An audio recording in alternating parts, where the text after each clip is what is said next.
Oh shit! I gotta go on Do Not Disturb too. You can probably still do it. Like, let me see. I probably can. Sorry, guys. Listen, I was about to introduce and do the whole thing. Okay, y'all can do it. All right, there you go. All right, my bad, y'all. Hey, so welcome to the Earth+us+Ghetto podcast live. Okay, we have quite a few topics to get into, so let's just go straight into it and go directly to our mental health check-in. Go ahead, friend. So, I'm like in a transitioning era, I feel like, mentally.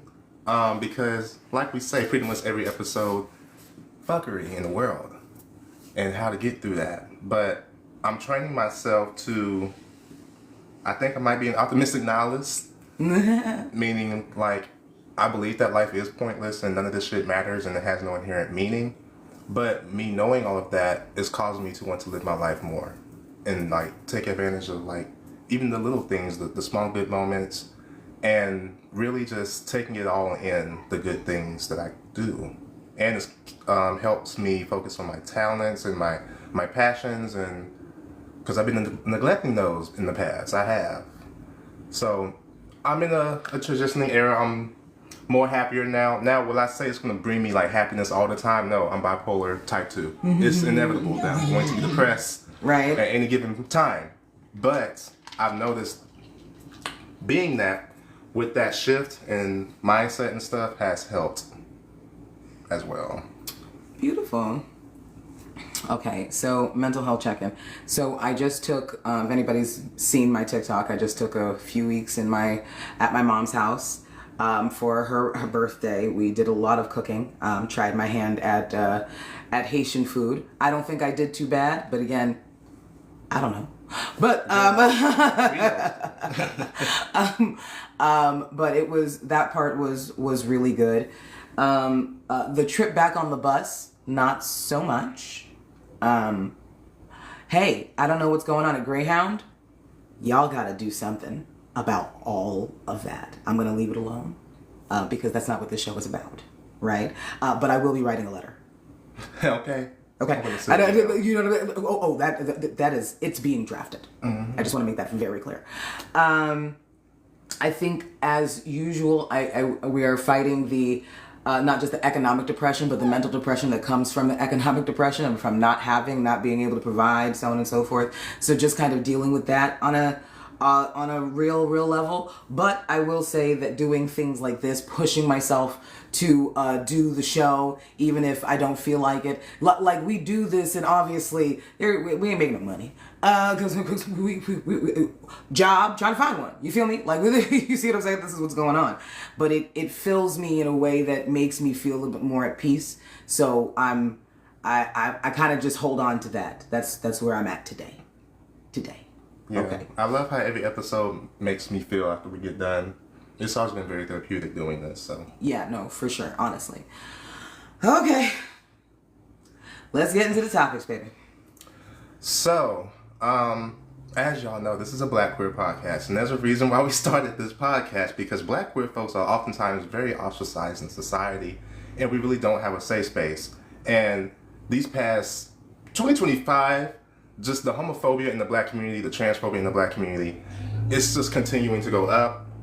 And it is saddening me, because how can we say we want freedom by, this method? It just doesn't make sense. And that's why I think to be honest, a lot of y'all that say y'all want freedom will go around and say, oh, he a little sassy. Y'all are full of shit.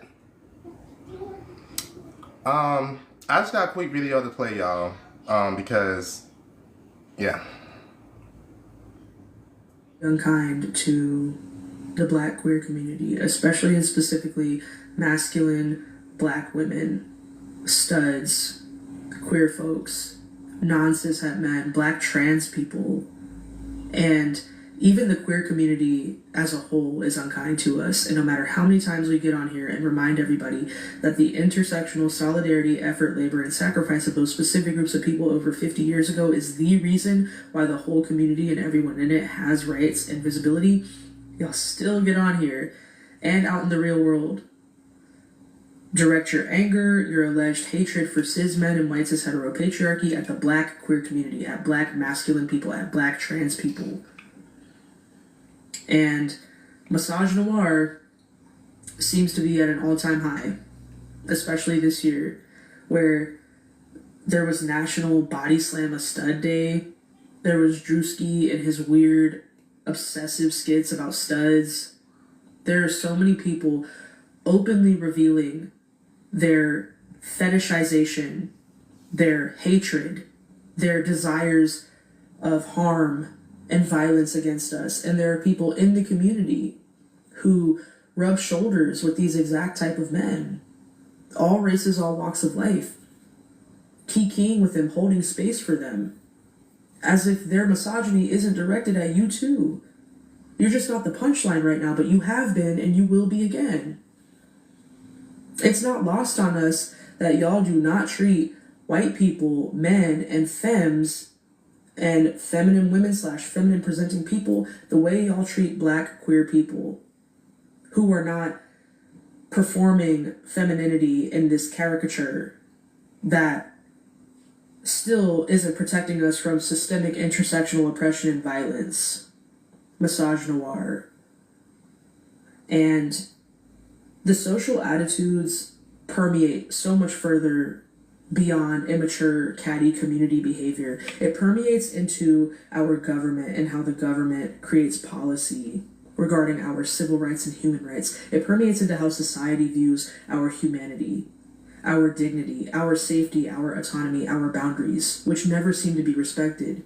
But the community and the world at large will happily herald a problematic white queer person no matter how they identify, no matter what harm they are perpetuating, while dismissing the safety, autonomy, and boundaries of black queer people. It's time to get on code and decenter white cis heteropatriarchy, white supremacy, and all of the systemic prejudices that keep our community in a constant state of regression.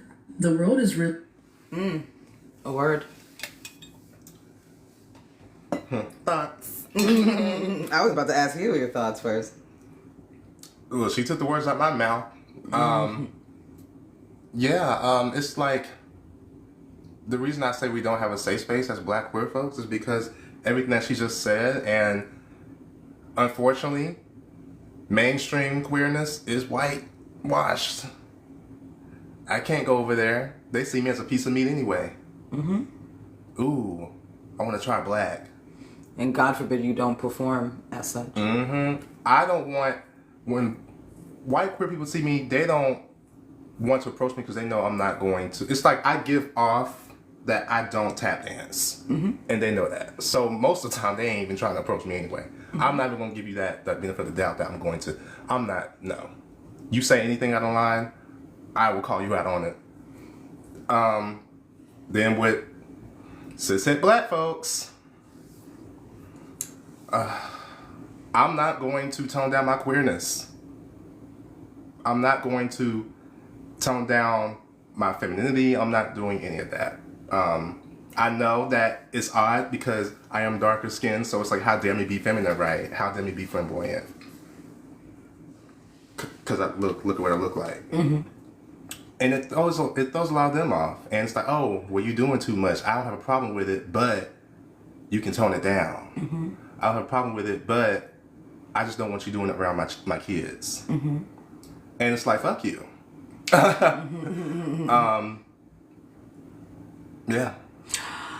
So one of the first things that that came to mind is, I'm sure we've all seen the videos of that very handsome gay black guy who goes to Bulldogs and he interviews a lot of the people that go there, and everybody's black, everybody's gay, and then we get into the pieces, right? And we start talking about, you know, what you prefer, and be like, oh, just as long as you're not more feminine than me. Oh, you like a butch queen? You like a butch queen? I can't believe that. We can't be bumping purses. I feel like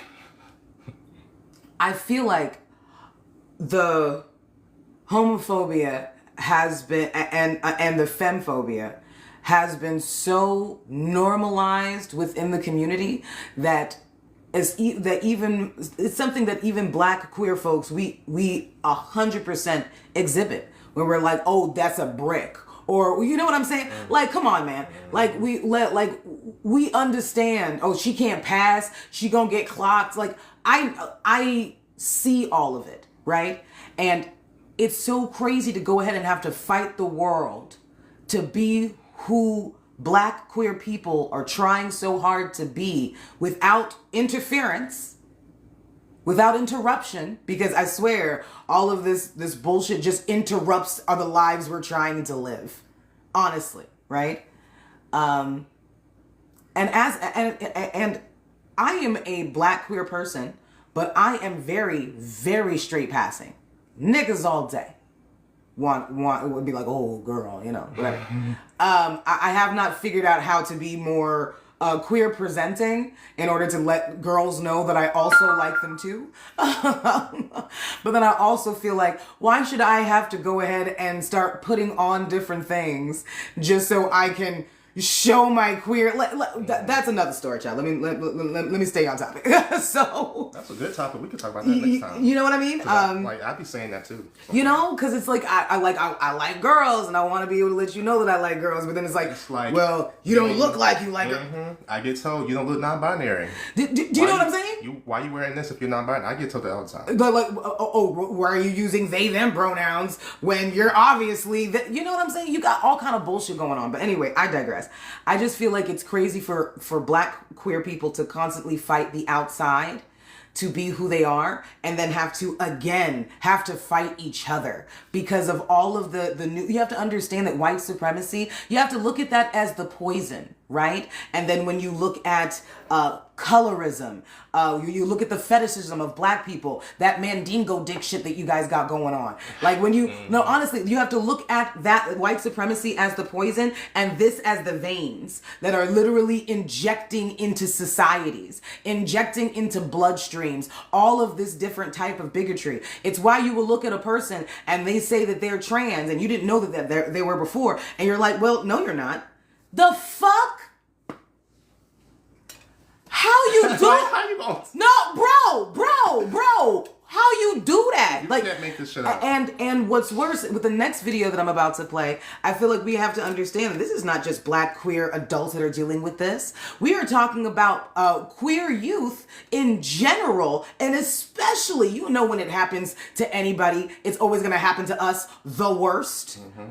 Right? So you've got black queer youth it just in such a horrific space right now. And I wanted to play this video because you have to understand that these are laws that are going into play.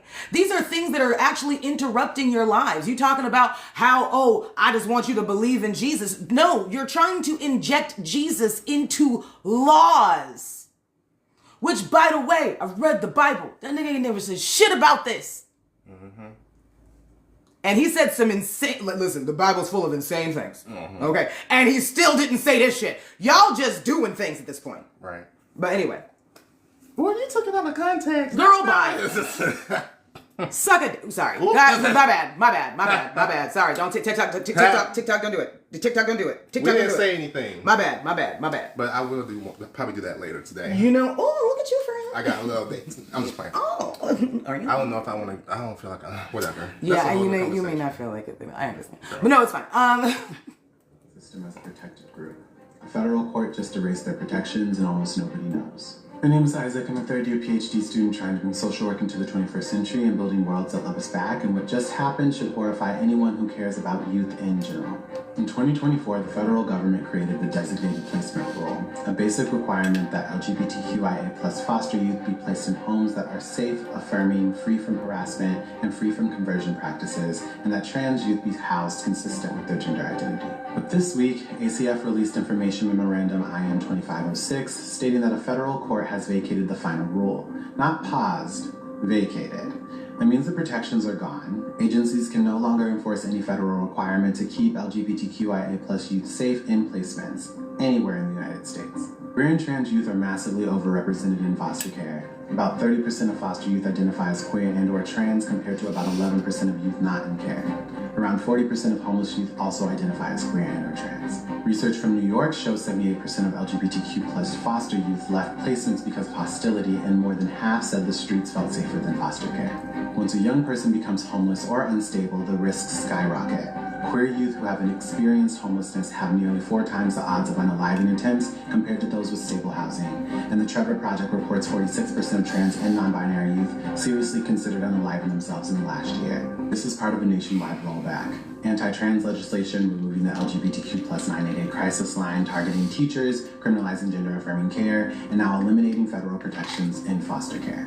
When you strip safety from queer and trans youth in foster care, you are not being neutral. You are engineering the conditions for more queer and trans youth to become homeless, trafficked, harmed, or die by unaliving or being unalived. This is policy violence, not an accident. Queer and trans kids deserve safety, they deserve family, and they deserve to grow up. Share this, call your representatives, support your local LGBTQ plus youth centers and shelters, because if we don't fight for these kids, the systems meant to protect them will continue to erase them. And I thought that was something that had a lot to do with the subject at hand when we talk about to be black and queer. Like, it's not just the interpersonal relationships that we have with each other. This is laws going into place that are going to be meant to erase us and turn the carceral system against us. As we know, when people become homeless, period, homelessness at this point has been criminalized. There's a reason why whenever you pass park benches, you see spikes in between, because they don't want people laying down. It's totally okay for somebody to walk out of their establishment and hose somebody down who is sitting out of the way and not even obstructing people walking, just because they're homeless, just because they are unhoused. So when you see a lot of this rhetoric happening that becomes interpersonal, that turns into black queer homelessness, that turns into black queer inmates, that turns into slaves for the system. I need people to understand that it's a lot bigger than this, and I know that for you, it's just not that deep. It's just not that deep, and I understand that. But really, fuck you. I don't have the time to converse with people who don't think it's that deep, because we are underreacting to the insane things that are currently happening in the world right now. We are completely underreacting. Yeah, that's it. Did you see that video of the cops here in Atlanta, like putting poison in like some of the trash cans to make sure that the homeless doesn't try to get food out the trash cans? When I say that to be homeless in America is to be a runaway slave. If you are not a quote-unquote productive member of society and you're homeless, you are seen as a criminal. You're seen as a deviant. So everything that they're doing, putting spikes on benches and poisoning in the trash cans, they want you, if not in jail so that you can be a slave, dead. Said 10 lynched this year. Underreacting is an understatement. We are angry. We don't care. You know what? You're not fucking wrong, because that we have been made docile and weak, and I low-key blame Christianity, but that's another conversation. I truly feel like at this rate, we are watching all of these things crumble around us, and we are like sitting in the corner singing this old man, he's saying, no, for real, like while everything just burns, and we sitting there playing motherfucking patty cake. Like, what are we fucking talking about? Like, I don't feel like people understand that we go, like, one of my friends, and these are Latin people, non-black people, who are sitting in their apartment watching somebody get snatched out of the street right in front of Danny's apartment. Somebody got snatched out of the street. They were so frozen because they were like, I want to call the cops, but the cops are gonna help them. What are we talking about? Shout out to Amanda Seals. What are we talking about?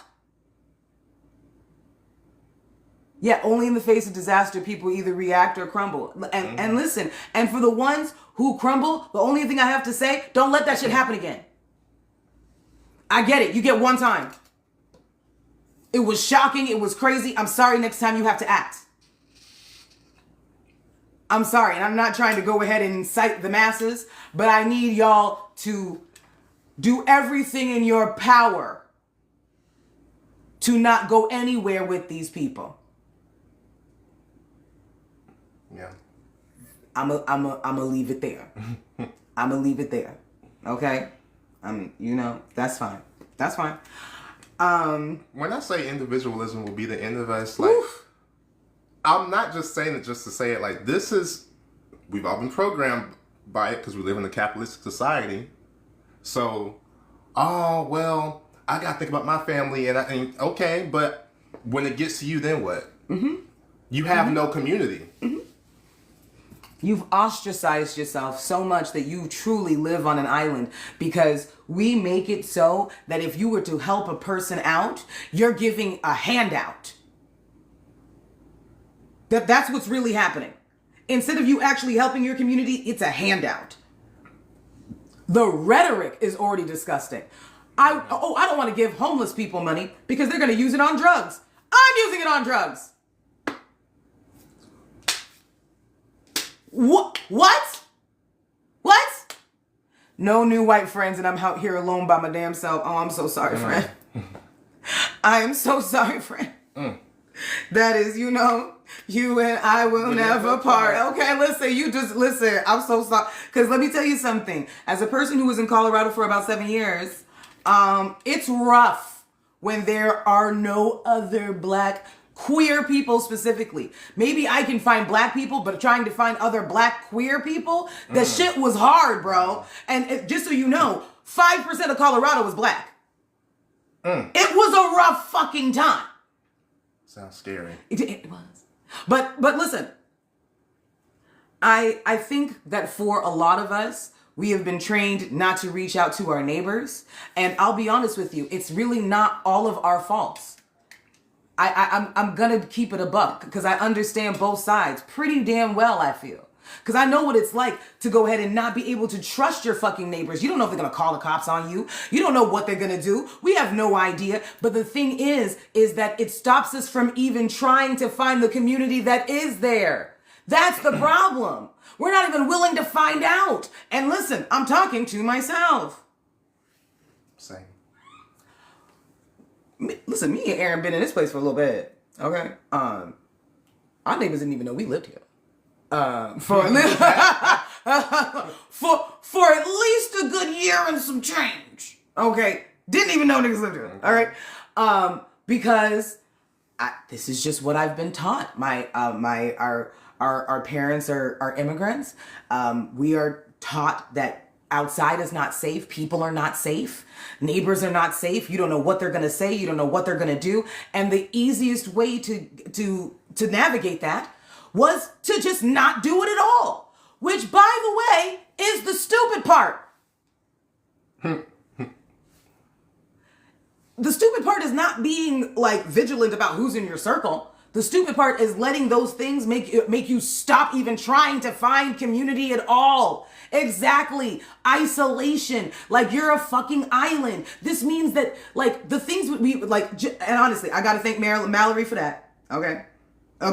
Mallory has taught us what community looks like in real time. And I'm thinking, hey, I do community. I got Aaron. Okay. I got, listen, I got Mallory. I got the chillins them. I got my mama. You know what I'm saying? So I have my friends who my friends who I love and adore and so on and so forth. And Mallory happy ass just walking around the neighborhood introducing herself, cooking baked goods and shit. And now we've got people who look out for these kids when they walk from the bus stop. Let me tell you something. Our neighbors will bring us food just because they feel like it. They'll bring us food just because they think, they got kids over there. Let me see if they want something. Brought the kids bikes and shit.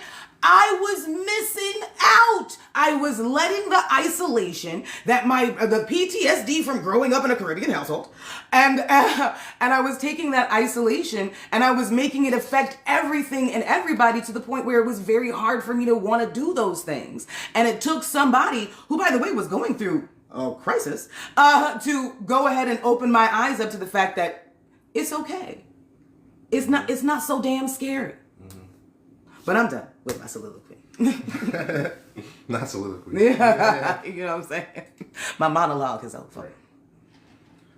Okay, y'all. Oof. Oof. You can take this one, friend. I'm a be quiet. This next topic, I honestly, and this is a Black Queer podcast speaking from the Black perspective, the Black church. If you're Black and queer, especially, you don't need to be going. I said what I said. I just said what I said. You don't need to be going. It's helpful. I'm going to play this little video for y'all. Hallelujah, glory be to God. I shove it out. I can't say that in line. And we're gonna start again. And it ain't gonna be just that. You're gonna get it together. In the name of Jesus. Because I'm done. That's tight. Enough is enough. Amen. So get it together. You can be mad, I don't care. But you're gonna get it together. I'm thankful for my stepmom because she listens to me better than my actual mom. Thank you. Pause. Pause that. Pause. Oh shit, it was the whole thing. But So, yeah. But just to explain a little bit of the clip, just in case it was slightly confusing, they've brought this. Hey! Jesus Christ! What a wonderful time for that sound effect. After all that, now it's time to pray. Yeah, Jesus, come on! Hallelujah! We're getting the sisters out of here. Hey, yo, the wolf in sheep's clothing. You never lied. No. So in the clip, it's obviously a church setting. They have brought this very young child. I don't know the gender. This very young child on the screen, little glasses, everything looking cute as a button. And I guess they're asking what for the holidays. It's beautiful. What are you thankful for? And I guess her mom is the person who's in the crowd who's saying, oh, you need to go ahead and get this shit together type shit. Like, because she wasn't liking her answers. So this little girl finally said, oh, I'm thankful for my stepmom because she actually listens to me. That may have been a dig. The kid is like 12, maybe 11. Who knows? Okay. And I think one of the biggest issues that I had with this clip was really what happened afterward. Because she spoke her mind and said what she wanted to about her stepmother, they started berating this little girl, hand on the head, started trying to call out basically demons and shit. I have never been so fucking disgusted in my life. And as a person who is like, listen, I've never even, up until recently, I didn't even know anybody who'd actually personally been through conversion therapy, right? I wasn't gonna say it because you were. Fuck it. But it's not fun, by the way. Yeah. Oh. But the fact that you are willing to do this to a child in front of the church, and even though most things in the Bible are absolutely batshit, you're also weaponizing the Bible to go ahead and berate this little girl because you don't treat her well, and she told you that. That's really what happened. You don't treat her well, and she told you that. I hope that little girl and her stepmama go ahead and spend every Mother's Day together. That's what I wish for you, bitch. Talking about some train them up, that's the problem. Train them up. It's not a dog. Y'all are saying you're exposing. You have to program them, get them while they're young. Y'all are dangerous. Girl. And then they're going to talk about some glory be to God in Jesus' name. Like you doing something. Let's pull out the olive oil and start making crosses on our forehead. And y'all are so obsessed with demons. Y'all love the boogeyman. Your God is supposed to be all powerful. So why are you always trying to cast out demons out of somebody? All the fucking time. I thought he was all powerful. Because if that's the case, it seems like Satan got power over this nigga. The way y'all acting. Not to mention, Satan don't really got a whole lot of bodies while God has millions, but do you with that. Well, that's different. That's not the same thing. He only drummed the world. Anyway, it's fine. I get it. He only drummed the world. No, it's cool. You know what I'm saying? Like, who's upset about that? The fuck? Jesus. I mean, we can smell. You know what I'm saying? Right? And even if we didn't, maybe I was thirsty and I wanted to die. Oh, wait. Who don't live a little salt water? Do you know what I'm saying? Because God made me feel like it was cool to die. You know what? Let me stop. It's going too far. Anyway. Praise him. I'll shut it up. No, let me stop. So, at least with this, it feels like it's almost kind of slightly intertwined with even the last topic. This little girl, this child, by the way, children are the most marginalized community. I don't care what's going on. Because you just treat these kids like they anything. Anything. Because you finally got some power. Like you literally, do you know that my niece went ahead and asked her mother, do you own me? And she was like, no. Where the fuck did you hear that shit? Like, you know, she obviously can't say that because she's 8. But what? And when you see the way... Whoops. Friend. No. So... It's me. Yeah. That's what it says on the model. No. But... to see the way that children are treated and treated regularly is absolutely disgusting. And the fact that a lot of children, because they even see the way other parents treat their kids, they're like, damn, am I owned? Do I not have choices? Do I not? Bro. And then you have this little girl who you are humiliating in a public space. You recorded it. Okay. Look what our church can do. We can save the lost. We can make them submit. That's what that video was. Mm-hmm. You were just trying to see if you could go ahead and bully this little girl, this child, into submission. That's really all that was. And I'm sorry. That's why I will never fuck with your religion, because it seems like a battle of control and a huge dick measuring contest that I no longer want to participate in. That is all. Yeah. We're not going to get free, by the way, until we let that religion go. I'm going to keep saying that. I stand 10 toes down on it. Until black folks let go of Christianity, you're never, ever going to be free. Mm-hmm. Next case. Mm-hmm. Queer wishes. Oh, I skipped the topic. Parents going no contact with kids. Okay, what's the tea with this one, friend? Okay, so... First of all, Oprah, listen. You always never. Oh God, I hate your ass. So listen, I guess Oprah had some. You hate black women. Oh my God. Every day I look in the mirror and can't stand it. I don't know what. Right. Yeah. I just hate myself. No. So now you have to understand.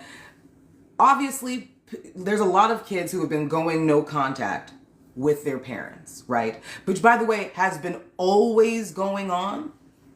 We used to call it estrangement. Now we call it no contact. It's the same shit. We've stayed doing this. Like, I don't know why this feels new, but I digress. Yeah. It's fine. You guys found new words to attach to things. It's fine. So Oprah basically had a commercial for a show that she was doing where she said, it was a parent who had to go no contact with their child because of violence. So you're going no contact. You're not going no contact. You're saying that your child was violent, so you're moving, so you're not contacting him because of your fucking safety. That's not no contact. I just want to first of all put that out there. That's not what this means. Okay? That's first. And then secondly, just the way that she was framing it was very like condescending, and which is why I want you to kind of hear the video for yourself, because I was very like, I don't know if this is one of the things that goes both ways. I don't know. Why are parents always demonized when they speak their truths or when they make a conscious decision to go no contact, but estranged children are celebrated and rallied behind? This is an interesting question, and I get this a lot from parents. So this is interesting. Who feel that they have been wronged or slighted or mischaracterized by their adult children, even demonized by their adult children, and they feel like they have gone out of their way to connect, they've been available. And once I speak to them as a therapist and start asking very challenging questions, it becomes very clear that this is a parent who has a very difficult time receiving feedback and hearing what the lived experience of their children was versus what they thought it was in their imagination. And one thing I always say is that no two siblings have the same parent. Nobody has the same parent. I don't care how many siblings you have, because children experience their parents differently. And very rarely do I work with parents, or have I seen parents that are very curious about what their children really thought of their parenting and how that their children experienced their childhood. And most parents believe, I will give you more than what I had. Like, I didn't have this growing up, so I'm going to make sure you have it. When I said this before, and I'll say it again, if you parent that way, then you're parenting from pain. You're not parenting your child based on what your child needs. You're parenting them based on what you did not receive. And so, to answer her question, I believe, as a licensed mental health professional, that it is the parent's responsibility to do the heavy lifting to maintain the relationship with their adult children, to read, to go to therapy, to try to figure out what happened with their parenting. Had they dealt with their own childhood issues, or did they bring a lot of that into their parenting relationships? Which one of their kids were easier for them to parent? I think we need to have very raw, very honest conversations, because parenting is not easy. But because it's not easy, it doesn't mean you get a pass on not being evaluated on the way you treated your children. And it also doesn't mean that the hurt that your parenting caused does not get to be called out, because it does. I hope that answers the question. I don't even know if I have to say anything. Why did we get restricted? A live restriction. Girl, TikTok is so ghetto and anti-black. It's so ridiculous. I was like, because I don't know what I could possibly be talking about right now that's just so offensive to y'all. Good parenting is offensive. Okay. Trying to dissect. Stop deconstructing. Oh my God. That's literally what this is. And it's totally fine. But, so as a person who has one no contact parent, and obviously one parent that I'm super close to, obviously. I just went to go see this bitch. Love you. All right. And I feel like people don't understand that when Oprah did the commercial for it, she called it a trend that kids were going no contact with their parents. She called it a trend. Oh, that just pissed me off. Bro, the dismiss. Listen. Okay. So she called it a trend, right? Which, by the way, is obviously disgusting. You don't think that I would have liked a father? You don't think so? I'm still glad you said that. Yo. I still get a trend. I'm doing a fucking new hashtag or something. Bro, no. I'm bored. I'm posting a black square for solidarity. Get the fuck out of here. Do you think, you don't think I wanted a dad? Girl. Which, by the way, unbeknownst to most people, I grew up with. People keep on trying to say, be like, oh, your daddy wasn't there. That nigga was there. That's the problem.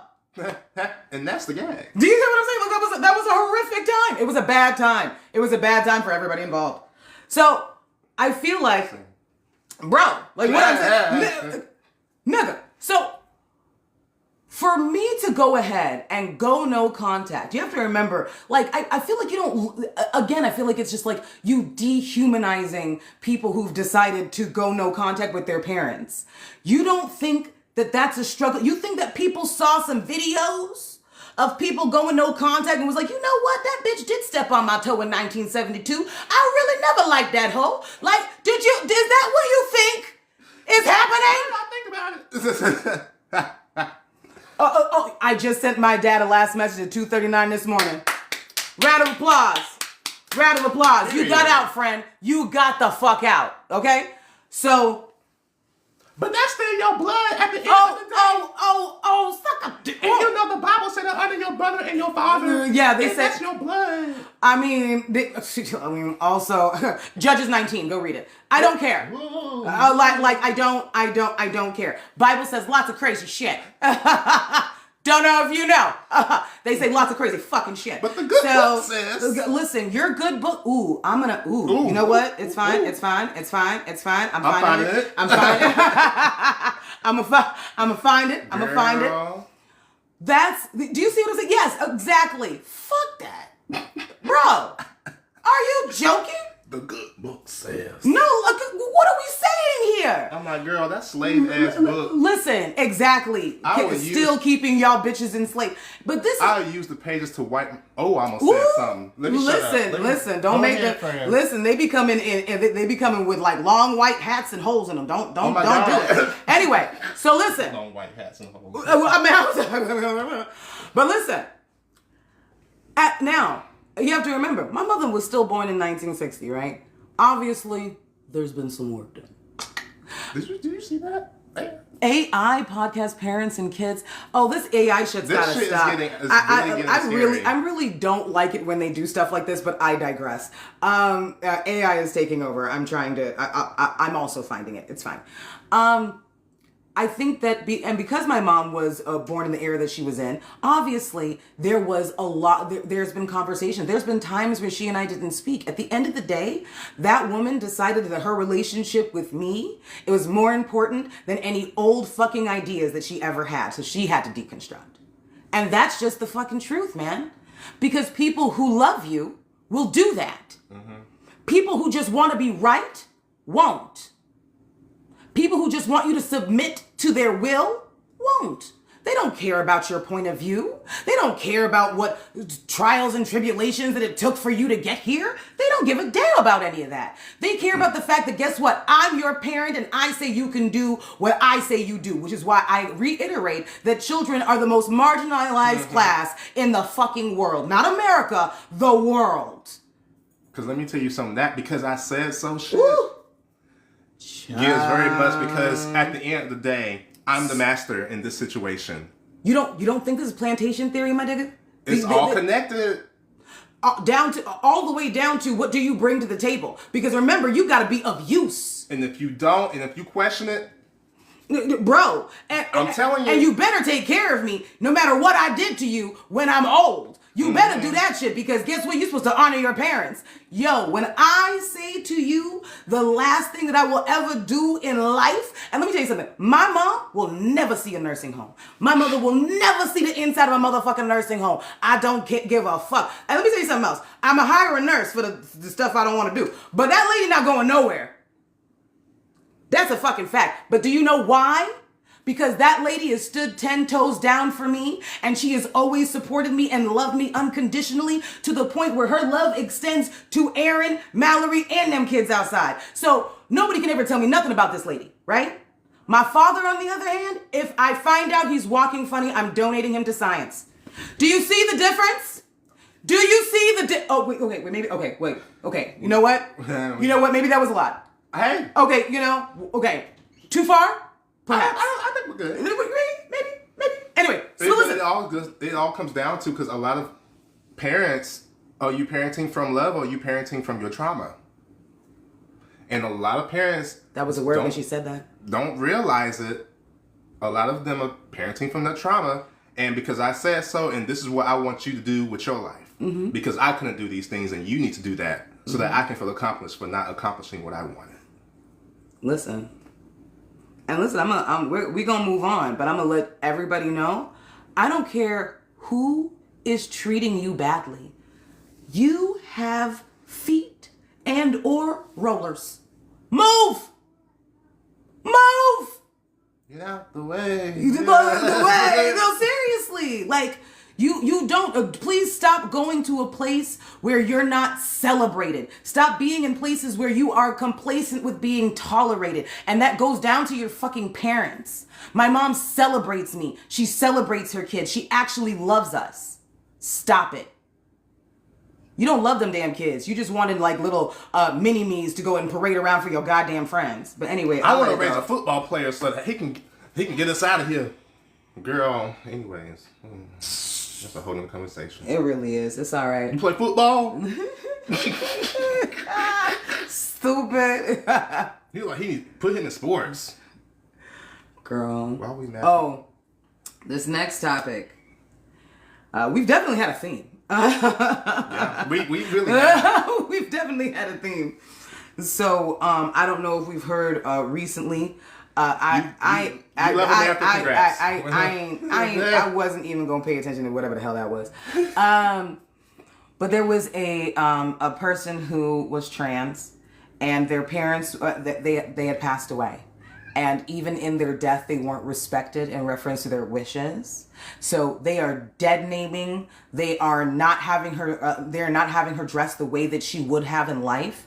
I feel like this is disgusting, and I just wanted to talk about it.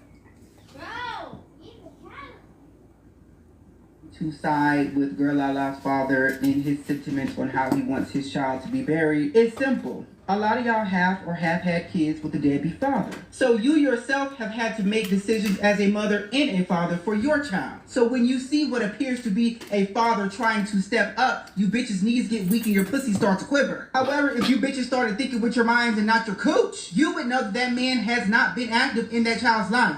All of a sudden, he wants to now come into the picture for clout and have some type of control over that baby's life because he had no control over that baby's life when she was alive. She was able to live the life she wanted to live and be who the fuck she wanted to be, and he did not like it. So now this is his final attempt at trying to regain some type of control over that baby's life so that he can clear his conscience and get rid of the demons that he's fighting for having a gay child. Because all of a sudden, it's my son this, my son that, but where the fuck were you at when your son was getting beat? Where the fuck were you at when your son didn't have anywhere to go? If you were not active and present in my life while I was here on earth, bitch, you don't have any authority to tell anybody how to send me off. Especially if you didn't contribute a fucking dime. And what's really telling about this entire situation is that everybody respected Girl Lala as a she while she was alive. Everybody on the internet recognized Girl Lala as a she. But all of a sudden, because this man wants to come back into the picture, you bitches forget what y'all have been calling her for the past 6 months. You bitches are never going to beat the allegations that deep down inside, no matter how close you may be with somebody, no matter how much you may live for that person and their personality, you bitches are always going to be homophobic and transphobic at the end of the day. Mm-hmm. The reason... Mm-hmm. It's sad. But we say we want freedom. You can't make this shit up. And the comment, I saw the comments and everything too. You saw the, oh God. Baby, the Pete Misha's in the comments too. What? That's, at the end of the day, like, that's still his son. And oh my just God. misgendering the fuck out of her. Like, do you even have respect for the person who died? Do you even care about the person who died and what they wanted? That much hatred in your heart?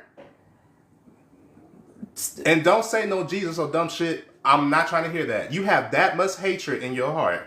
This person died and you still can't be a decent human being. For your own people. Your own, because I'm seeing Shade Room Black folks saying this shit. Mm-hmm. And there's millions of them. Sad. That follow that fucking page still. If we could just divest from Shade Room, I think the black community would definitely be a lot better off. The Shade Room needs to go. Spiritual World. What else?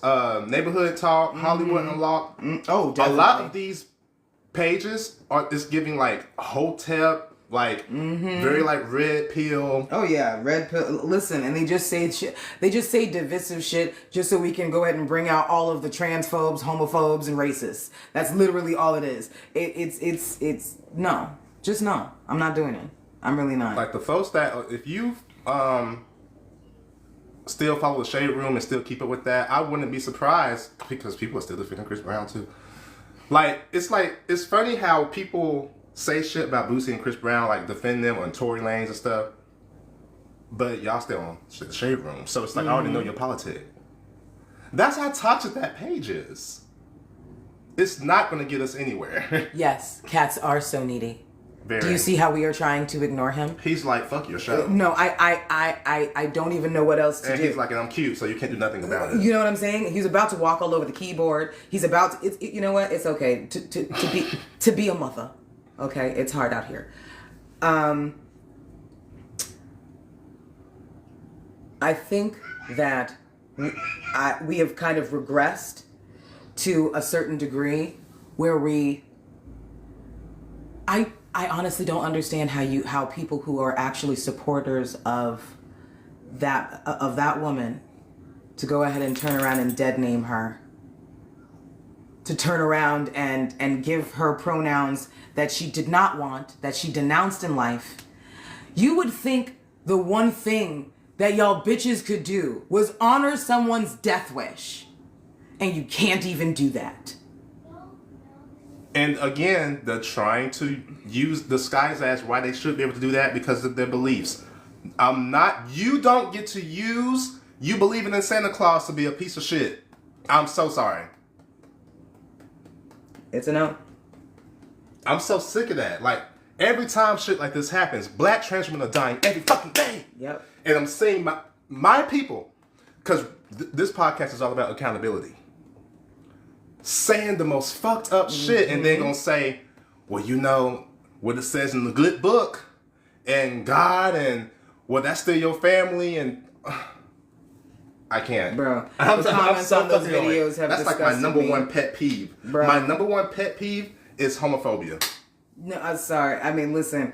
They When kind it of comes to my people. Yeah, no, for real. No, because I expect homophobia from everybody else. Homophobia from other black people, I don't know why It's such an oxymoron. I don't know why it fucks me up so internally, but it does. And those comments on those videos have disgusted me. That disgusted me as well. Everyone was saying he bothers my soul, as if her dad was even around enough to make these choices for her. Like, get the fuck out of here. Get the fuck out of here. Like, and what's worse is, I don't care if you knew this bitch from before she was an embryo.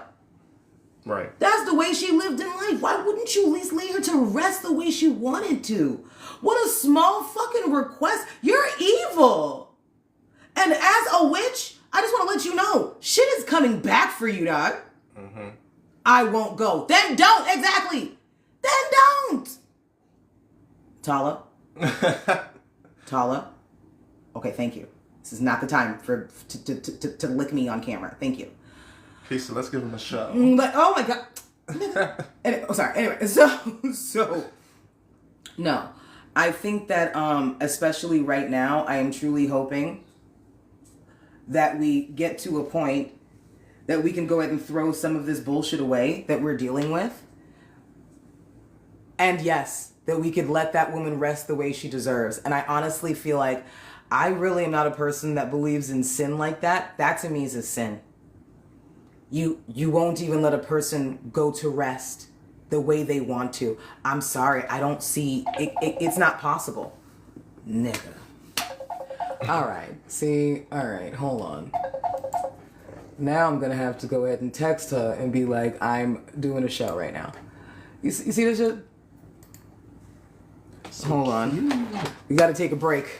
Intermission. Right? Can you, like, not do things?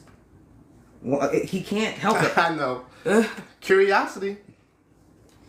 Okay, no, for real. Seriously. Jesus Christ. Can't even give me 2 seconds of goddamn peace. Anyway. Is he looking to knock some shit over? He is looking to knock some shit over. Fucking orange cats, man. It's ridiculous. It reminds me of when Candy passes in Pose. The exact thing. That was actually something I thought of, too. I'm so glad you brought that up. The parents have been like... the parents should have been like hers in the end. Mm-hmm. Seriously. And by the way, do you know how fucked up it is for that to be the only time that your child gets solace is in her death? And then even in death, she can't get it? Mm-hmm. You have a lot of hatred in your heart. Like a lot of people would have let that go at the death of their child, and you couldn't. So you weren't there for her in life, and then you spit on her in death. No, y'all are not good people.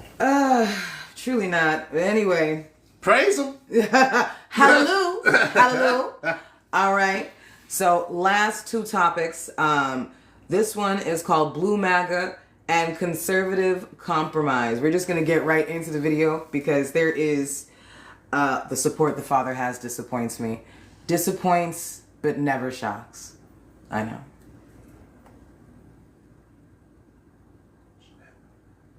You got it, friend. Mm-hmm. You lost affirmative action. You lost a woman's right to choose. Labor is under siege. You have lost the environment Public schools are, effectively taken as, playgrounds for the private. You lost campaign finance reform. You lost the Supreme Court. You may lose Obamacare, which itself was a conservative compromise. What did this get? What did you win? Like, what did all of this strategizing and all of this, deep knowledge about, what did you ultimately win?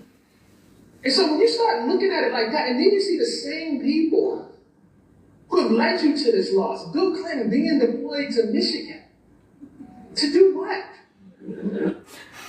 Right. No, I understand that. and that was a short one. I have a second piece because I just want to let you know that Democrats are continuing to be doing the bending in every I'm sorry, in every space. That was funny. You stupid. But no, honestly, because it's the ratchet effect, right? Even when it came to the government shutdown, they went ahead and conceded to all of these new conservative laws just so we could reopen the government. We continue to bend. I want y'all to know it's all intentional. Oh, yeah, I hope you realize that. I really hope you don't fall for these smoke and mirrors. I hope you don't, let me tell you something. The Epstein files, obviously they're real. Obviously all the shit is disgusting. Obviously they're all horrific. But I'm letting you know that that is being put out to distract you from the other things they're trying to take away from us. Do not be caught up by the fact that they call him Bubba and he was getting top from everybody in the White House. I need y'all to calm the fuck down. Because duh. And by the way, we owe Monica Lewinsky a fucking apology. Mm-hmm. Like, she was 22 years old. You were 2 years older than Avia. You should have died for that shit. But I'll move on. It's fine. But Bill Clinton decided to go ahead and play a saxophone. And black people were like, you're one of us now. The 90s was a crazy place. The 90s was a crazy place. I don't even understand why the fuck we did that. Come to the cookout. Right, please. Stop doing that. I'll make you some corn. Listen. I'll make you some corn. I don't know. Stop inviting them to the cookout. Isn't that what white people eat? They like corn. I think they like corn. Listen. I mean, I don't know. It's usually like it's not a meal for us. Oh, God. All right, anyway. So, hurt me like the day just passed. No. No, I need people to understand that we are in this place where we are constantly compromising. And I'm sorry, as the local white, we do like us some corn. I knew that was some good information. I knew it was. Okay, see, I knew what I was talking about. But I need people to realize that we constantly compromise, down to Zoran Mamdani. I understand that he said fascist in the face of Donald Trump's vagina neck. I get it. But what I'm saying is... Still shook his hand. Huh? Still shook his hand. I'm sorry, if someone's a fascist, I'm not going to shake their hand. I'm not going to shake Nazis' hands. Me personally. Maybe that's just me. If I say, hey, that person's a Nazi. Somebody who I know is specifically trying to kill people who look like me in another country, I don't think that we could... I don't even think we could touch elbows. Kind of like that picture of him and Obama hugging. Well, that's different. Hold on. Can I have an orange? Yes, baby, you can have an orange. Okay, so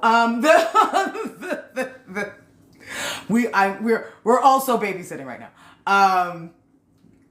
I'll get into that later. Literally smiling in his face, all for what? Diplomacy? There is no diplomacy with fascists. Thank you. You know how you're always like, we don't negotiate with terrorists. I don't know if you noticed. Monica Lewinsky is a terrorist. And then, of course, y'all will come up with anything to make yourselves feel better. Oh, well, he's playing chess, and Trump is playing checkers, and that's why he shook his hand and is all smiling in his face and stuff. Why are you giving people excuses that they won't even bother to give themselves? You crossed the fridge. Okay. I got you. So now I'm peeling an orange for the baby. Listen, this is just life right now. Hey, community. Listen, somebody got to peel the baby an orange. Okay. Well, what are we gonna do? Have him go ahead and walk around with no vitamin C? That's crazy. Right. All right, here you go, baby. All right. Go play. Them pants are so big on him. Another. Oh, I thought it was another restriction. I thought I was getting another restriction. I was like, peeling the baby and orange is a problem too. Like, no, let me all I said was community. I know y'all hate the C word. I said, what the fuck? I've got hope for Mom Donnie and Crockett, but at the end of the day, they're still part of the system. 100%. And I think we can understand that. And even more so in reference to Jasmine Crockett, who posts things being very pro-Israel. Listen, you can't this is the thing. This is why they hate leftists. You can't just put anybody in front of me and you'll be like, oh my God, Black Girl Magic. Fuck yourself. I know a puppet when I see one. And that's the truth. And I have a lot of hope for Mom Donnie. Let me tell you something. I hope that he comes through on every single promise. Mm-hmm. Every single promise that he had for those people. I honestly, I will light a candle for it. I promise you. But do I expect it? Kinda nah. Kinda nah. Now, do I want it to happen? Absolutely. But when I see the way that he bends, when he talks about Antifada, when he, like, the police, right? Wants to give them more money. I've checked and she doesn't take money from AIPAC, but her words say different. Exactly. So, no. But you see what I'm saying? It's like, I can't just be taken in by sweet words from anybody. And I don't give a fuck what you look like. Because as we've seen, they're willing to go ahead and put a puppet in our faces. Like, do you think I'd be surprised if they decided to go ahead and use like a black trans activist to go ahead and talk some shit to us just so we can be on their side as people who are obviously on the side of black trans people? Wouldn't that be the best puppet, the best person to go ahead and interfere with what we've got going on here? Oh, but let's have a conversation about what's right and wrong because they said it. Right. Well, I just think you hate black women because, girl, you always tear down black women. Okay. I'm like, no, it sounds like, since it doesn't fit your narrative and I'm calling out the system for what it is, you're just trying to put some shit on me. At the end of the day, if you work for the settler colony, the state, disguised as the country, you have to bend the knee. You have to kiss the ring somehow. And you have to assimilate to white supremacy. And because I notice a pattern, I'm the bad guy. Well, always early, but we're never wrong. Do you know what I'm saying? That's right. I continue to be proven correct on a regular basis. But you guys just don't give a fuck. And that's cool. I will continue to be right. But not because I want to be right, but because I recognize the pattern. And if you were also reading the same history books that I am reading, you would see the pattern. And I fear Mom Donnie is the new AOC. God damn it, nigga, shit. Child. And it all comes down to it like being a hard pill to swallow for a lot of Americans. I feel that was hard for me to read just now. A lot of Americans, like my mutual Haven said, a lot of Americans need an ego death. And a lot of y'all need to realize that the veil is being lifted and we have truly not neutralized the threat of white supremacy and racism in this country. At all. At all. And that vote blue no matter who shit isn't going to help us until somebody decides to be more radical. And when you have somebody like Mom Donnie who is going to spout more radical rhetoric, but then still go ahead and kiss rings and bend knees, you have to understand why leftists and communists and socialists are looking at him with the fucking side eye. Because if I'm going to say it. If you're really about community, you wouldn't even work for the state. Because, you know, the state doesn't like community. What individualistic here? This is America. And I know that sounds so crazy because you're like, well, how else would he do it? He would be leading what happened in Nepal. Remember with the big ass Luffy fucking signs? And they made those people in the government run away in helicopters. And then they went ahead and reassigned a new government over Discord. We're not talking about the same revolution, baby. We've got some, and listen, I understand, oh, that's not how it works. You know, you gotta stand on the podium and you gotta talk to the people. Let me tell you something. Somebody who's really trying to make moves shake, do you think they're gonna spend time talking to fascists or even talking about fascists? They're too busy making shit shake in their community. They're too busy making sure they're like, oh, you know this rent-free shit? I'm gonna make that shit happen. I'm not asking anybody. I'm gonna tell everybody, stop paying your shit. Stop paying your shit, and I'm going to make sure we organize a fund to make sure you still have food. I'm going to organize a fund to make sure that if you decide that you're going to protest and not work and continue to put money into a system and pay taxes into a system that's going to Gestapo your neighbors, you're not talking about the same revolution I'm fucking talking about, and that's the truth. That's the truth. We're going by we're still trying to fit under the bureaucracy and the red tape. Maybe if I go through this way, maybe if I go above, maybe if I come from the side, maybe if I put in some legislation over here. They're not listening to your fucking paperwork. I really hate to be the bearer of bad news. They don't give a fuck. I'm really gonna get banned. Let me stop. And by the way, he's not a socialist. I don't know why we keep calling him that. If anything, he's a settler socialist. That's a whole nother conversation for a different day. He's I won't even say he's a democratic socialist. I would say he's a social democrat. He still is a part of the white supremacist institution, which is the Democratic Party. At the end of the day.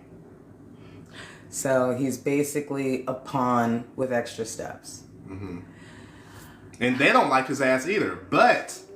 And listen, I love the fact that he's shaking the table. I love the fact that millionaires are trying to leave New York. Get the fuck out. I don't even live there. Get the fuck out. Yeah. Right? But at the end of the day, he does want to find the NYPD, which we know is one of the most fucking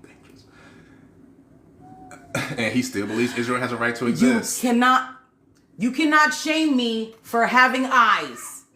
Great. You can't. I'm surprised they ain't banned. I know, right? No, you cannot shame me for having eyes. We're going to go ahead and play this next video because the fuck?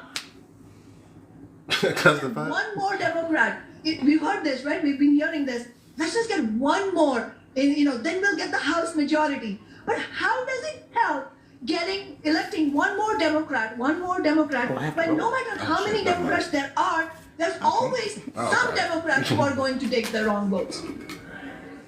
It completely exposes the Democratic Party, and all of this brings us back to the idea that Mamdani, AOC, Sanders, the Democratic Socialists of America leadership, all of them are putting forward, which is that the Democratic Party can be reformed, that we should be fighting for the soul of the Democratic Party, as Mamdani has said. Bernie and AOC are going on this fight oligarchy tour where they're saying that, well, in order to fight Trump, you need to vote blue in the 2026 midterm elections. And they're putting forward this idea that there's the corporate Democratic Party and then there's the People's Democratic Party. And you just need to vote blue for that one more Democrat who can help the People's Democratic Party, have sway over the corporate Democratic Party. What do these People's Democrats do? Let's look at that. Mamdani's election night speech as a People's Democrat was to lower expectations of the working class, who are excited that maybe we will now finally we will win something like freezing rent, free buses, and universal childcare. What did he say in his speech? He said, a great New Yorker once said that while you campaign in poetry, you govern in prose. You know what that means? That's code for let's tone down our expectations. We were activists when we were running the campaign, now we have to govern. And governing means selling out.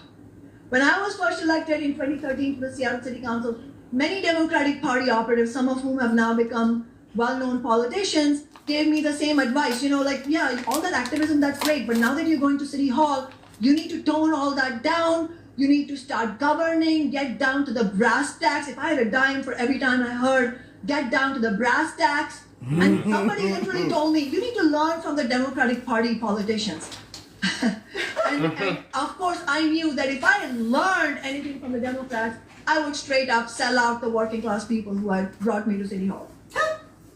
And so I think we have to be very clear about what all of this means. The speech that Mamdani gave on election night did not have a word about movements or next steps. The press conference he did the next morning where he announced his transition team, there was no substance at all about what policies he's going to be bringing up. The highlight of this transition team, all the news channels announced that they were all women. The thing that they didn't tell you is that these are all women who have worked in the administrations of Bill de Blasio, Eric Adams, and Michael Bloomberg. That is why the more fundamental question that is associated with the question of, should we go Democratic Party or should we have a new party for the working class, is the question of the strategy needed for the working class to win anything substantial. Can you win anything by avoiding a fight against the capitalist class? And that's where the question of the Democratic Party comes in, because the Democratic Party is controlled by billionaires and multimillionaires. Everybody knows that. Nobody actually denies it.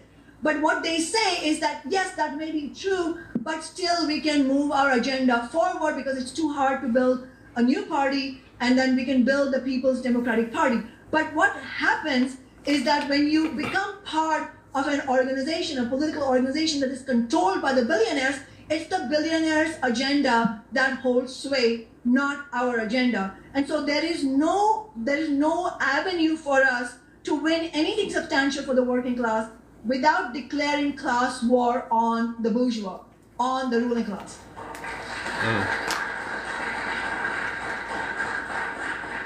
She's spitting right And now. I like it. really, What's her name? what it should say is not just not declare class war, but declare class war back.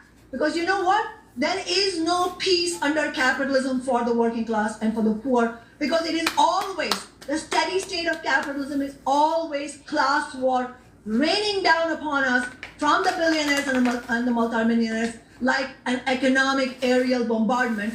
And then on top of that, sometimes you have literal aerial bombardment like the people of Gaza are facing. Wow. What's her name, friend? I know, right? Hold on. I just heard the video and I said, nigga, absolutely. You see this shit? Stop. You're not about to play. You just need... Thank you. You're not about to play me. Ooh. Yeah. Shit. I guess maybe I am about to play. Oh, Kashama Sawant? It looks like she has an account too. Follow. So, I need people to understand that we are looking at these politics from a very different mindset than a lot of people are. And because of that, there's going to be a lot of things that people are going to sway to that we will not sway. And it's not because we are trying to be better than you. I don't even know. I don't even understand some of the rhetoric that honestly be coming up. I really don't even understand, because first we have the moral superiority, as if wanting kids to be alive is like a moral superiority thing. I guess I'm sorry, genocide was sorry, it was a deal breaker. How racism wasn't a deal breaker for you voting for Trump? It was for me. It's not hard, people. But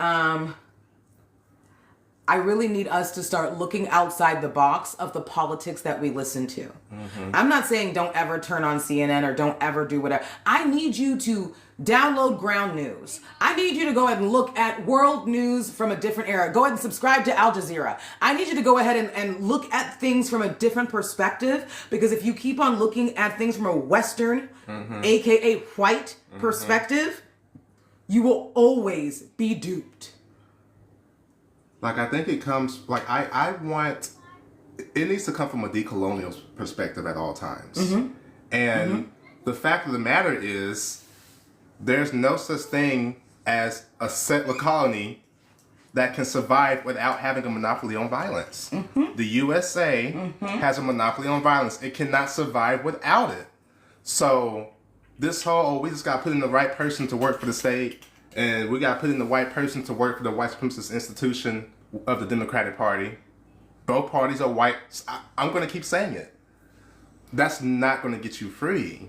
So yes, okay, he has charisma and he's doing some stuff to make sure he get his picture taken. But at the end of the day... And he's rapping with the youth. Listen, 2 wings, 1 bird. I need to understand that these people play golf afterwards. They have dinner afterwards. They go to orgies together afterwards. These people are friends. They fight in front of us so that we feel like somebody is on our side while they're secretly taking money from AIPAC. Like, I love you to death, but this is just what the fuck is happening, and I cannot pretend it's not happening anymore. But if we put this person in office, we'll get universal health care. And it's like, that's never going to happen for someone who works for the state. I'm sorry. And listen, I know this is a deal. I know this is a hard pill to swallow, but free food, free water, free healthcare, free education, and free housing, that's not going to happen with a politician that works for the settler colony. They're not going to let that happen because, again, we have a monopoly on what? Hey, Saran. I just want to say I'm so excited for our episode next week. But no, I need people to understand that when we continue to capitulate and compromise for the greater good, we don't even care about what is going to happen in the interim. Me too. No, but stop it. But no, I feel like what's worse is we are not prepared to go ahead and take on what even the ramifications of that would be. I'm still trying to. I'm not as fast as I thought it was. No, it's fine. It's fine. Sidebar, comments. No, I had a job to do and I didn't do it yet. No, but I think I need people to understand that where we are headed, compromise isn't something we have the luxury for. I don't remember if you read about the busing protests. I think it was in the 1950s, 1960s. They was beating niggas up who still wanted to take the bus. Mm-hmm. Because we're protesting. We're protesting. Well, like, what are we talking about? What are we talking about here? Like, duh. I'm sorry. And we have to really get to the point where I'm not saying, let's beat each other up so we can all get together. I'm not saying that. I'm just saying we can't be above it. That sounds horrific, but I'm being so for real. Not right now, baby. Okay. Oh my God. It's the end of the world. Man. My life is so hectic. But anyway, for our last topic, so I can go out there and go be an aunt, because apparently things are like, there's a meltdown happening. We're going to go ahead and get into the new tactics of Is Not Real. I just want to continue to let everybody know. I really hope that when anybody listens to this podcast, you need to understand exactly what space you're in. This is anti-colonial. This is anti-imperial. This is anti-homophobia, anti-transphobia, there's a lot of things we not. So please know where the fuck you are. Mm-hmm. I promise you, it's a whole laundry list. There's anti-colorism, we got a whole list. So please understand exactly where you are. Our whole list is not liberal, okay? We have a whole list. We can't be liberal. Our very existence is radical in and of itself. Just letting you know right now. Because we're telling both sides to go fuck themselves. Yep. But anyway. Let's talk to Obama's speechwriter. Yeah. His speechwriter. Just want to put that out there.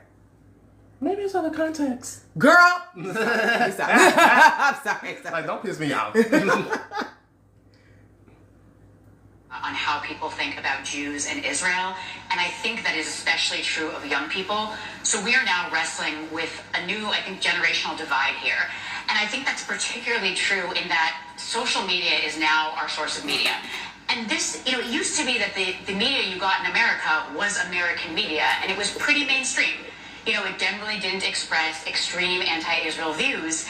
You had to go to a pretty weird bookstore to find global media and fringe media. But today, we have social media, which is a global medium, right? Its algorithms are shaped by billions of people worldwide who don't really love Jews. And so while in the 1990s, a young person probably wasn't going to find Al Jazeera or someone like Nick Fuentes, today those media outlets find them. They find them on their phones. It's also this increasingly post-literate media. Less and less text, more and more videos. So you have TikTok just smashing our young people's brains all day long with video of carnage in Gaza. And this is why so many of us can't have a sane conversation with younger Jews, because anything that we try to say to them, they are hearing it through this wall of carnage. So I want to give data and information and facts and arguments, and they are just seeing in their minds carnage, and I sound obscene. And, I think, unfortunately, the very smart, bet that we made on Holocaust education to serve as anti-Semitism education, in this new media environment, I think that is beginning to break down a little bit. Because, Holocaust education is absolutely essential. But I think it may be confusing some of our young people about anti-Semitism because they learn about big, strong Nazis hurting weak, emaciated Jews. And they think, anti-Semitism is like anti-black racism, right? Powerful white people against powerless black people. Oh my God. So when on TikTok all day long they see powerful Israelis hurting weak, skinny Palestinians, it's not surprising that they think, I know, the lesson of the Holocaust is you fight Israel. You fight the big, powerful people hurting the weak people.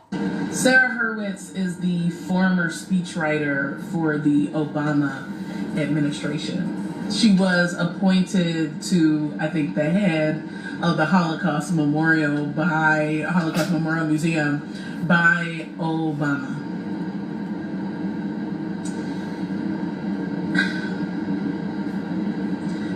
Not been able to stop thinking about this video, and I need white women to get in here right now. Like, we need to have a meeting. Like, this is out of control. Like, if you summarize that 1 minute or so word salad of nonsense, what she's saying is we don't want, young Jews to have information about the Holocaust that makes them speak out about another Holocaust. We only want them to focus on one Holocaust.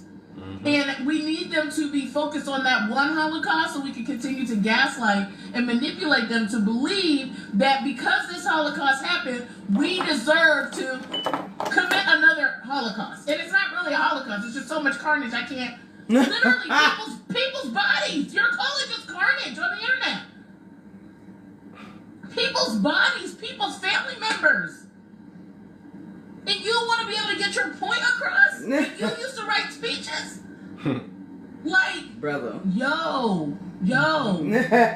This is like, ooh. And then to bring up black people, how do we get in it? The small, emaciated Palestinian and the big, scary Israeli. Are you okay? The powerless black person, like this. Whoa, like, and honestly, Sarah is telling on herself, right? Just like Netanyahu did not too long ago, where he said, we need to take control of the culture. Whoever has control of social media, the culture has the power. So literally, they know that the propaganda has worked for so long, right? But it's no longer working. So how can we have the propaganda work again? That's the problem. Saying. Like, how absolutely deplorable when a ceasefire is not even happening. We knew that would be the case, but it's literally not even happening. Israel is literally bombing Palestine, Gaza right now. Yep, still. Like, right now. These people are deplorable. They're deplorable. And white women, you gotta get it together. You gotta get it together. And when she say get it together, I do not need you to go ahead and put on some hoods, some red hoods with some white bonnets on, and go walk around. That's not what I'm asking for. Okay? I don't want to make that very clear. I need you to stop cosplaying shit and actually do something. I remember when they did that shit. Girl. All I could do was... Girl. Just not to mention that Margaret Atwood was just writing about the indigenous and black people and the horrific things that happened to them and just making it happen to white women so y'all bitches would care. We'll just roll that shit back. It's fine. But thoughts? Where do I begin? I know. This just goes to say, like what we just said, two wings of the same fucking bird. And isn't it? Mind you, Obama put out a bounty on Asada Shakur's for her head. Obama did that. Put out a bounty to find her. Try to find her. A double bounty at that. Oh yes. He did. He put a bounty out on her. Obama put out Obama put out a bounty on Asada Shakur. Yes. Oh yes, he did that. Oh wow! I thought we that evil cafe ole nigga. Because at the end of the day, if you work for the settler colony, you have to assimilate to whiteness. Even Obama ain't finna get up there and say abolish the police. Never. The fuck? Never. Obama ain't gonna say food should be right. This is why his kids are TV writers. Listen. Alright. So that's why when people be like, "Oh, you hate," no, you anti-black. It's like for calling out an agent of white supremacy. That's the president's job, is to be an agent of white supremacy. I hope you know that the president, literally their job is antithetical to our freedom. Yeah. And their whole job. To spread Western hegemony and imperialism and hello? Like, come on. That's daughter? Obama's daughter is I think it's the eldest one who wrote on Swarm. She's a TV writer. And honestly, I'm very glad they said fuck politics. Mm-hmm. I am. Yes. I really am. Because, oh girl. There's no such thing as a good president, y'all. Never I don't been. care how much swag or charisma and the closest he has. that we may have gotten has maybe been Jimmy Carter. Mm-hmm. Notice that nigga not really around. So let's. Meanwhile, you've got Bill Clinton, who is almost wholly responsible. The Clinton Foundation and the Clintons are almost wholly responsible for privatized prisons in America. Yep. But he was given a pass because he was getting head in the Oval Office.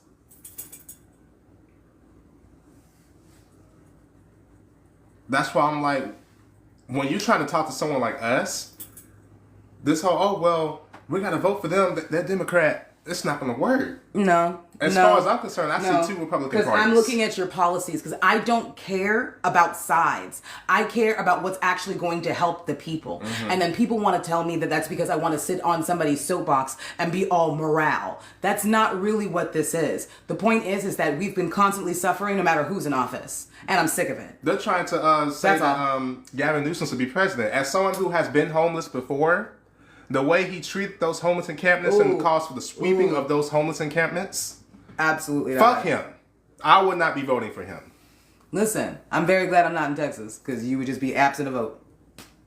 Making that very, very, very fucking clear. Now, for our closing statements. Also, oof, that was a good one. You're not helping, nigga. No, so we still sick. Listen, you know what I'm saying? It's my throat. It's my throat. My throat. Let me stop. Anyway, as far as closing statements when it comes to something like this, I just want everybody to understand that the tactics are no different. If you read history books, you will know this shit is as old as time. Stop seeing it. Stop teaching it to kids. Stop letting them see the carnage so that we can go ahead and warp their mind after having a sheltered childhood at 18. Make sure they don't know what's going on. I'm talking through a wall of carnage. You're talking through a wall of dead kids, and you're upset that these young Jewish people actually care about people dying. Remember the last episode we were listening to Netanyahu as he was breaking down how, hey, listen, how do you get a whole people to not care if we blow up a bus full of kids? If you can control the media, you can control the mind. And you have to remember who's in power writes the history books. We're gonna have to look outside the box. I'm sorry. And if you notice, me and Aaron aren't doing anything in the Epstein files because we knew. What we're gonna reiterate shit that we knew. And it's like, they keep playing in your face, right? Because it's like, okay, I think, did they release them? But it's like they edited the names out. They edited some stuff. They gave some stuff. This whatever. man can do what the fuck he wants to do. Bro. And y'all like, oh, we got him this time. We're going to be free soon. No. What I will say, from reading it, and this is probably the only thing I will say, I truly, truly believe that the Republican Party is finally done with Donald Trump, which is why things like this are being allowed to come out. I think that they realize that he's not only is he dying, I don't know if you saw the outline of his catheter when he was like, he's not doing well, you know what I mean? And do you want to do a 24-hour live if he dies? That would be fun. Like that actually would be fun. Do like a 12-hour. Yeah, listen, it might be 8 because who's gonna talk about that long about a nigga dying? Like, we're gonna do a special because y'all were mad about Charlie Kirk. Girl, it's gonna be block parties everywhere when that day comes. And listen, when I say people's gonna dance in the street. But it's going to be so unfortunate. And yes, we know this is not going to solve anything, and it's not going to stop it from crumbling. I was just about to say. Because J.D. Vance, that motherfucker. You took the words right out of my mouth. We're going to be getting couch fucker. That's why he's quiet. Because he knows he can't wait too. With bells on. And listen, if anything, I think he's more dangerous than Trump because he's quiet. He don't be saying shit out loud, but not really. He does it every time and fucks people's lives and up. I hear that he the father of Erica Kirk's baby. Listen, this is what I hear because she said she 8 weeks and this nigga died 10 weeks ago. So they saying that's what they saying. Listen, this is unsubstantiated. This is allegedly. Okay, I don't know, right? But this is what I hear. This is what I hear. Okay, it's not. Listen, I'm gonna let it go. I'm gonna let it go. But this is what I hear. Okay, but anyway,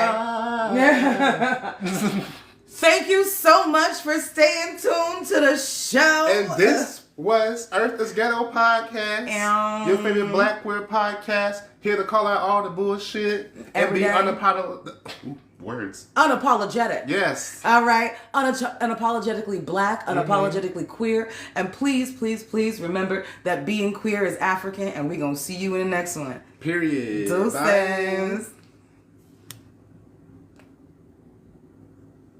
Come on.